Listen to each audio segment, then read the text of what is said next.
Bom dia, boa tarde ou boa noite, dependendo da hora que você está assistindo essa videoaula.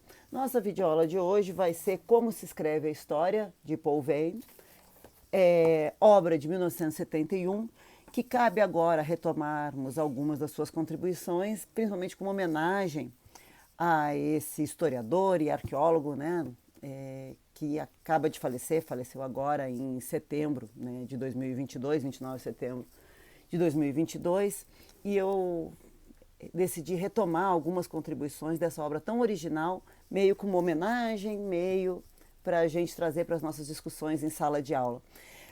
Paul Veyne escreve em 71, extremamente influenciado pelo Foucault. Vocês vão encontrar videoaulas no YouTube de outros professores apontando isso, né? O Paul Veyne como um historiador Foucaultiano, que seria uma coisa rara. Eu não acho tão raro assim, mas eu não acho que ele possa ser dito que é um historiador Foucaultiano, né? Inclusive porque fica pouco Foucaultiano você se classificar como Foucaultiano, mas é sim um historiador que põe em prática, né, os conceitos, né, as reflexões de Foucault, né, sobre a arqueologia do saber, sobre a genealogia do poder e sobre a hermenêutica do sujeito, né, sobre as três fases aí Foucaultianas. Inclusive, ele contribuiu, né, ele que ajudava o Foucault, ele foi amigo do Foucault, aluno do Foucault, colega do Foucault no Collège de France. Lembra que o Foucault entra no Collège de France em 1970, né? A aula inaugural é o Ordem do Discurso, e esse livro é de 71. Então, quer dizer, é um livro com muita influência desse diálogo com o Foucault. E depois, na fase 3 Foucaultiana, né, ele vai ajudar, o Paul Veyne que vai ajudar na tradução dos textos clássicos, né, de Grécia e Roma antigas, né, para as obras do Foucault. Então, eles são amigos e é claro que a influência, mas essa influência mais de uma perspectiva, dos conceitos, né, das problemáticas que são lançadas sobre a produção do conhecimento histórico, sobre o arquivo, a fonte, né? O acontecimento discursivo. Então é muito legal sobre continuidade e descontinuidade. É muito também interessante apontar, agora relendo essa obra, que fazia uns 20 anos que eu não lia, a questão da crítica ao colonialismo francês. Você percebe claramente na obra ele sempre com essa postura que hoje nós chamamos de decolonial, né? Mas no momento era uma crítica ao colonialismo francês. Né? Tem momentos que ele pergunta por que os gregos são mais importantes do que os cafres, né? Povo da onde hoje é a África do Sul, né?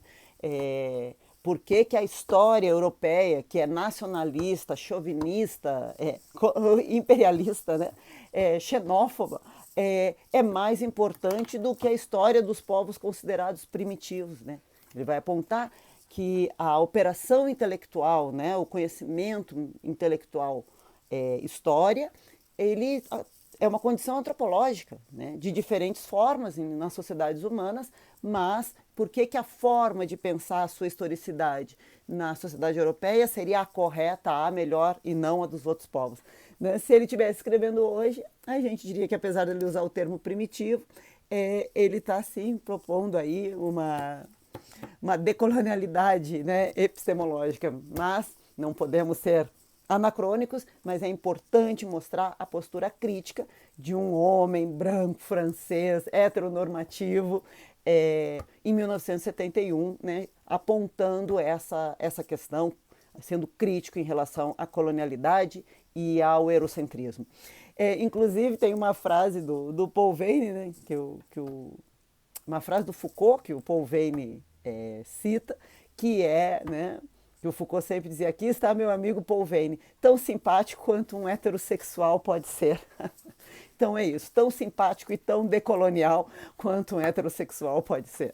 Bom, então, como eu falei, o Paul Veyne é extremamente original, ele desestabiliza as concepções de história vigentes. Se você pensar que o Lawrence Stone vai falar do ressurgimento da narrativa em 78, que o Certeau vai escrever a Operação Historiográfica em 74, né? Você tem esse movimento na década de 70 de retorno da ideia da história como narrativa, de crítica da história como uma ciência social, né, como praticada ali pelo economicismo marxista, muitos historiadores vinculados à segunda geração dos Zanelli. Aqui não.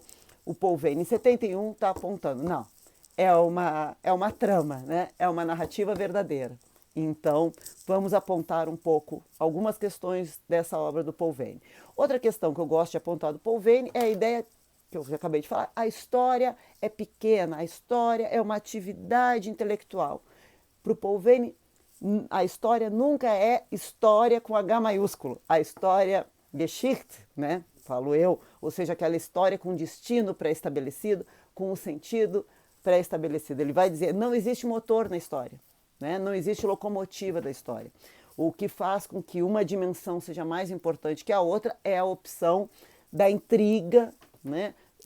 Tecida pelo historiador por entre a documentação, por entre as suas fontes, né?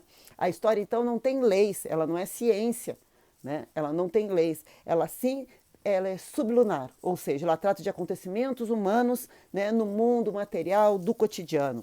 O historiador deve, então, descrever as intrigas pela materialidade dos documentos, traçar esses percursos, né, pela documentação, encontrar uma inteligibilidade, organizar, sistematizar. Lembra muito, né? É que o Certeau escreve depois, lembra muito a ideia da operação historiográfica da inversão escriturística ou escriturária, né? Você tem as fontes, né? Você tem o lugar primeiro, depois você tem os procedimentos, né? Ir ao arquivo, encontrar essas fontes estão fragmentadas, dispersas, e é o historiador, com a sua inversão escriturária, que vai colocar o início, o meio e o fim, vai organizar essa narrativa, né? Vai inverter o que está disperso e fragmentado numa narrativa com início, meio e fim, com expansão, né? Uma narrativa verdadeira, dando então uma organização, uma síntese, uma inteligibilidade para essa aula de história. Então, como eu já falei, as intrigas são os percursos possíveis por essas pistas, né? Mas, porém, a história não é ficção, né? Ela é uma narrativa, como eu já disse, mas é uma narrativa verdadeira. Os acontecimentos, né, e percursos dessa narrativa são verificáveis na documentação, né? Cada nova intriga, cada novo percurso que nós traçamos por essa documentação gera uma nova trama histórica, né? Bom, como eu já falei, a influência do Foucault no trabalho do Paul Veyne, você vê pela ideia de continuidade, ruptura, né? Permanência e descontinuidade. Você vê na ideia da superficialidade. Não existe uma verdade profunda. Ele vai dizer as causas superficiais são tão importantes quanto as causas profundas. Claro, se não existe motor da história, se não existe uma causa e um sentido a priori, né? A luta de classes é tão importante quanto outras lutas, né? É a escolha do historiador de dar o destaque para aquela pergunta, para aquela dimensão e não a outra, mas isso não nos torna ficção, porque o nosso percurso, a nossa narrativa, né, ela é verificada pela documentação. Nós podemos retornar àquela documentação, retornar à historiografia consultada e dizer se aquela narrativa, aquele percurso escolhido, traçado, né, composto naquela trama, é rigorosa ou não, né? Bom, outra coisa que a gente tem que apontar de influência Foucaultiana é não os universais, né? Não os universais, e sim o acontecimento, né? Não causa oculta, e sim o acontecimento superficial. Como eu sempre digo como exemplo, o peixe morre pela boca. O acontecimento discursivo, né, está dizendo. Então, não universais, e sim os agentes, as pessoas, os acontecimentos, as plantas, os animais, nessa infinita variabilidade dos seres humanos, né? Bom, o livro se divide em 3 partes. A primeira parte é o objeto da história, né? Onde ele vai apontar que a história não revive, ela narra, sintetiza e organiza, né? Que o nosso limite é que nós somos sempre um conhecimento indireto, mediante pistas, documentos, vestígios, né? O nosso objeto de pesquisa é o ser humano no tempo e sua diversidade, e que a nossa narrativa, né, é um relato e não uma imitação, não um reflexo da realidade. né? Nós falamos pequenas verdades sobre coisas banais, né? Nós trabalhamos com proximidades e distanciamentos, nós trabalhamos com comparações, né? Com variações de escala, entrelaçando, né? Esses percursos. A história não se repete. Eu adoro essa passagem que ele vai dizer, mesmo quando parece se repetir, ele vai dizer que o historiador é que nem leitor de página policial, né? O cachorro atropelado de hoje não é o mesmo cachorro atropelado de ontem. A gente pode criar o conceito atropelamento de cachorro para comparar os dois atropelamentos, mas os cachorros não são os mesmos, né? E mesmo se fosse, coitado, o cachorro conseguiu se atropelar 2 vezes, né? Não é o mesmo atropelamento, porque a história não se repete. Mas através dos conceitos nós podemos fazer essa comparação, né? O que é atropelar, o que é cachorro, né? E aí comparar o atropelamento do cachorro de hoje com o atropelamento do cachorro de ontem. Esses meus exemplos são meio esdrúxulos, eu sei, mas é inspirado pelo próprio Paul Veyne. Bom, é uma narrativa verídica, eu já falei. Ao historiador o que interessa é a verdade, né? Ele vai falar muito dessa questão, ele escreve, claro, antes do Paul Ricoeur. Hoje nós temos, a partir do Paul Ricoeur, essa ideia de que é o nosso processo de subjetivação como historiador, né? Nós nos tornamos historiadores a partir dessas instituições que nos disciplinam para ser isso, é essa subjetividade que garante a maior objetividade. O Paul Veyne tenta abordar esse tema, lança, né, ótimas reflexões que nós podemos agora expandi-las, né, depois do nosso amigo Certeau, do nosso amigo Paul Ricoeur, né? Mas então, para o historiador, o que interessa é a verdade, e o nosso processo de subjetivação, de escolhas, de opções, né, estão sempre a serviço disso, de construir um percurso, uma trama, uma inteligibilidade que estabeleça as relações, né, entre aqueles acontecimentos, relações verdadeiras. Ele vai falar, a história não é relativa, as relações são imutáveis, né? As relações entre as diferentes dimensões, entre as diferentes escalas, né, entre as diferentes causas, né, elas são imutáveis. O que muda é a nossa pergunta. Já vou falar da parte 3 do livro, que a nossa ciência está em progresso, a nossa ciência, o nosso conhecimento está em progresso, né? Então, o que é o progresso para ele? A ideia de constante aprimoramento do nosso questionário, com novos métodos, novas interdisciplinaridades, novas perguntas, né? Claro, cada época tem a sua pergunta. Ele vai logo no início fazer a comparação. Olha, a história factual, nacionalista, política, né, que dominou a Europa no século XIX até o início do século XX, era a pergunta daquele momento, daquele presente. Os Annales, meados do século XX, perguntam por demografia, por economia, por movimentos populacionais, porque era a pergunta do pós-guerra, pós-Segunda Guerra Mundial na Europa, no Ocidente, né? Claro que a escolha do fato, né, você vai dar prioridade ao econômico, ao político, ao cultural, ao ambiental hoje, é exatamente a preocupação do presente, né? A história é sempre uma pergunta do seu presente, fala do seu presente. Daí a importância da historiografia, daí a importância de se fazer história da história, né? Como já ensinou o Certeau, né? Um conhecimento que não fala das suas próprias condições de produção, né, não é rigoroso o suficiente. Bom, eu já falei que é sempre a história de algo, alguém, né, alguma coisa, não há um motor, né? Dizer que é a história com um sentido, a marcha do espírito absoluto, a luta de classes rumo ao comunismo ou qualquer outra Geschichte que você construa é enganar o seu leitor. Eu adoro que ele diz que a história não traz não é nenhuma arte de viver, né? Não dá nenhum sentido para a vida, né? A história é exatamente a diversidade, o conhecimento da diversidade das vivências humanas, né? Ela não tem leis, não tem evolução, é sem escala de importância, é sem motor, né? E sim essa trama, né? Essa trama, essa verdade histórica da vida humana, da diversidade da vida humana no tempo. Então, as tramas, como eu falei, são esse entrelaçar dos acontecimentos, essas ligações que são imutáveis, o que mudou é a pergunta, o percurso que a partir do nosso presente a gente faz por essa documentação, né? E aí eu coloquei aqui, né, apontando o que ele está falando. É uma trama de fatos humanos, né, que se relacionam, e não uma sequência cronológica, mas sim diferentes ritmos temporais, diferentes escalas de acontecimento. Né? Também lembra o nosso amigo Revel, né? Essa ideia da variação de escalas, né? Como elas se entrelaçam. E logo, logo vai lembrar o Ginsburg, né? Que também vai apontar isso, né? Como o micro dialoga com o macro, né? Como mostra a sua diversidade, a diferença.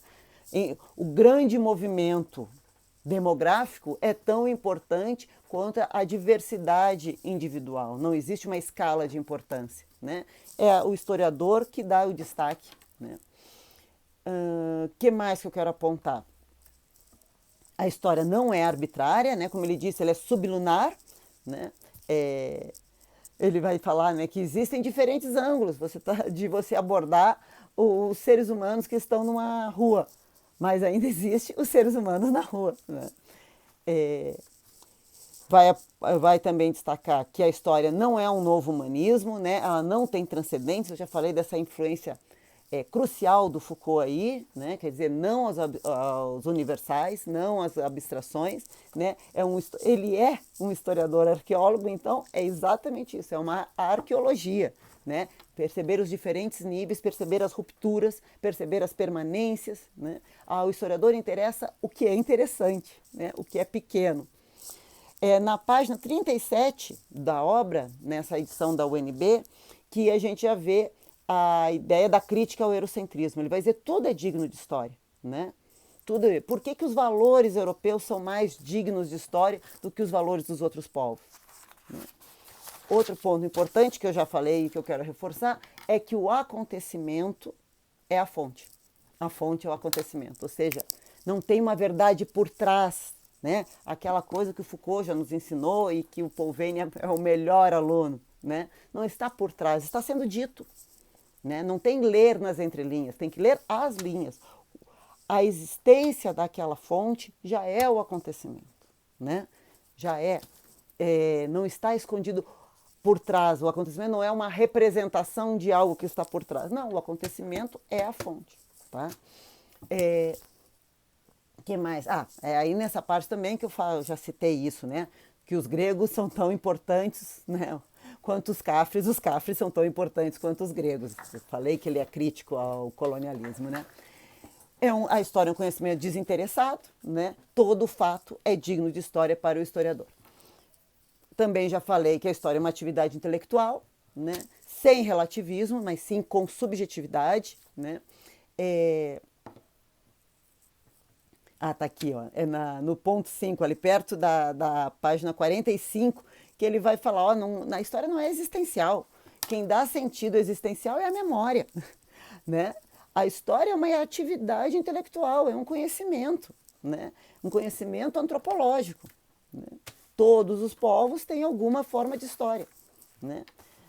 A história é contingencial, né? É acidental, não é uma manifestação de um espírito ou de uma essência humana, né? Essa parte aqui, então estou lá na 47, tudo que ele está apontando, que as diferentes formas de fazer a história dos povos, todas elas são importantes, todas elas são válidas, né?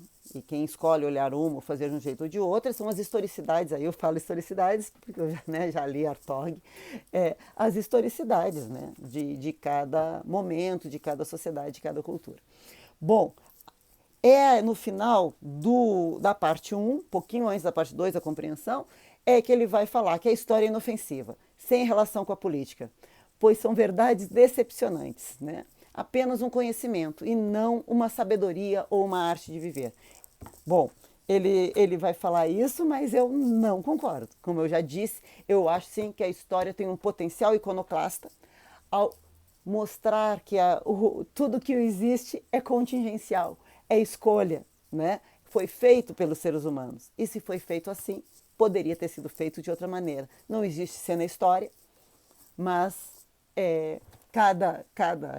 culpa do Benjamin, cada presente tem uma potência messiânica, né? Tem uma potência de se fazer diferente. Então, eu não concordo que a história não é inofensiva. A história é muito perigosa exatamente porque tem um potencial iconoclasta, né?